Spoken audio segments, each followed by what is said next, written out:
حوالے سے میں ایک بات اور کہنا چاہتا ہوں، اور حسن اتفاق کی کہا جائے، میں اس طرح کی ثقیل کتابیں پڑھنے کا عادی نہیں ہوں۔ ایک اسٹیفن ہاکنگ ایک شخص ہیں، آج سائنٹسٹ، لیونگ سائنٹسٹ میں بہت بڑے سائنٹسٹ ہیں، اور بالکل یوں سمجھیے کہ مفلوج انسان، ایک ایسی بیماری ہوئی موٹر نیورون کی ڈیزیز، جس کی نتیجے میں ان کا اعصابی نظام، بس دماغ ان کا کام کرتا ہے، باقی جسم کے مسلز کام نہیں کرتے، تو وہ ایک وہیل چیئر کے اوپر پڑے رہتے ہیں، یا پھر یہ کہ بستر پر لٹا دیا جاتا ہوگا انہیں،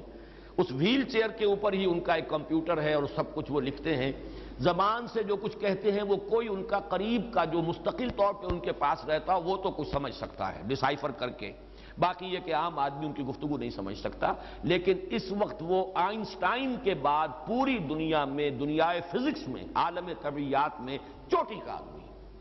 جو اس وقت ریسرچ ہو رہی ہے طبیعیات کے میدان میں، ان میں اس وقت سر فہرست وہ شخص ہے، اور اس کے نظریات ہیں کہ جو گویا کہ سب سے زیادہ ریسنٹ ہے، ابھی وہ شخص زندہ ہے۔ اس کی میں نے کتاب پڑھی ہے، a brief history of time, اور اس میں بات سامنے آئی ہے جس کا پہلے بھی کبھی تذکرہ ہوتا رہا ہے، لیکن مجھے اندازہ نہیں تھا کہ یہ تھیوری اس درجے مقبول ہے کہ اب گویا کہ اس نے بقیہ تمام نظریات کو طبیعیات کے میدان سے خارج کر دیا۔ اب کوئی اور نظریہ جو ہے قابل التفات نہیں رہا کائنات کے اس وجود میں آنے کے سلسلے میں، اس کا اولین ظہور۔ مثلا سب سے بڑا مسئلہ یہ تھا کہ یہ کائنات ہمیشہ سے ہے یا یہ کہ کسی وقت پر شروع ہوئی، طے ہو گیا ہمیشہ سے نہیں تھی۔ اب یہ دیکھیے دین کی جو تعلیمات ہیں اور ایمان کے جو بنیادی حقائق ہیں اب سائنس کے راستے سے واضح ہو کر آ رہے ہیں، ورنہ یہ کہ بات یہ سمجھی جاتی تھی اب تک کے طبیعیات والے کہ کیسے ممکن ہے کہ کہیں شروع ہوئی ہو، یہ اس کا تو تسلیم کرنا مشکل ہے، یہ تو تسلسل کے ساتھ بات چلی آ رہی ہے، ہمیشہ سے ہے اور ہمیشہ رہے گی۔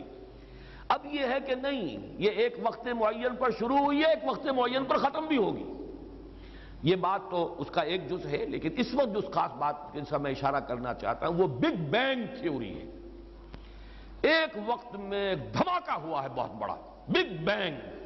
وہ بگ بینگ تھیوری جو ہے وہ اس درجے مقبول ہو چکی ہے کہ اب کوئی اور نظریہ طبیعیات کے میدان میں اب کھڑا نہیں رہا ہے، سب کے سب اب ختم ہو چکے ہیں۔ وہ گویا کہ چاہے اسے تھیوری کہا جائے،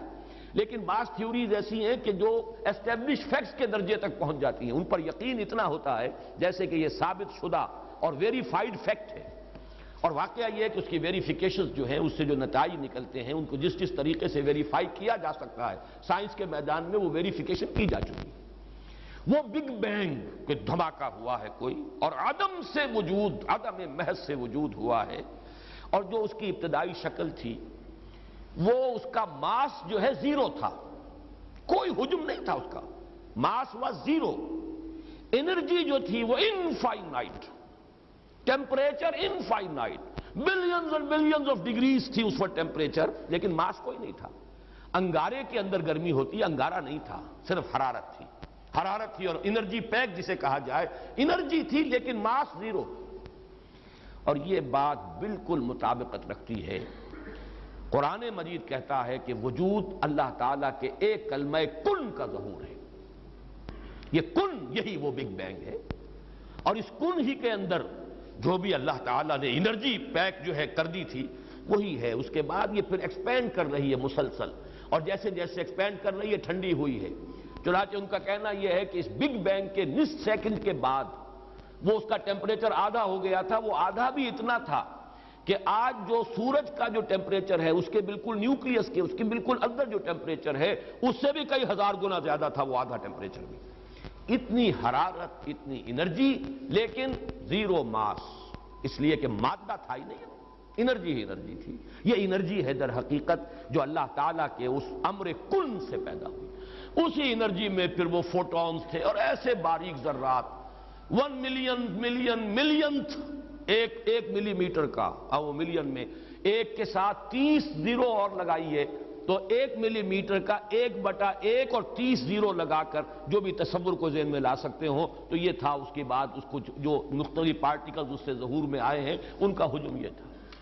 بہرحال یہ میں سمجھتا ہوں کہ بہت قریب ہے اس کے قل اعوذ برب الفلق، یہ فلق جو ہے پردہ عدم چاک ہوا ہے، اور پردہ عدم چاک ہوا ہے، اور اللہ تعالیٰ کے حرف کن نے،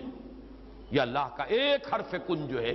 اب اس میں آپ چاہیں تو اسے کہیں وہ ڈیوائن انرجی ہے، انرجی کہاں سے آئی ہے؟ آپ اگر کہتے ہیں کن،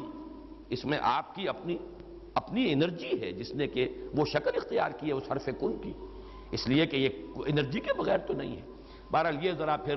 تھوڑا سا دور چلا جائے گا معاملہ، لیکن حرف کن میں اللہ تعالیٰ نے جو بھی انرجی ودیت کر دی تھی، جس کے بارے میں آج کی سائنس یہ کہہ رہی ہے کہ اس کا ماس 0 تھا، لیکن حرارت جو ہے وہ بلین ڈگری سینٹی گریڈ، وہاں سے اس کائنات کا آغاز ہوا ہے۔ گویا کہ کل خلق اور کل فلق در حقیقت یہ ہم مانی ہے، قل اعوذ برب الفلق، یہاں پر گویا کہ فلق کا مفہوم ہو جائے گا، کہو کہ میں پناہ میں آتا ہوں کل موجودات، کل ممکنات، کل کائنات کے رب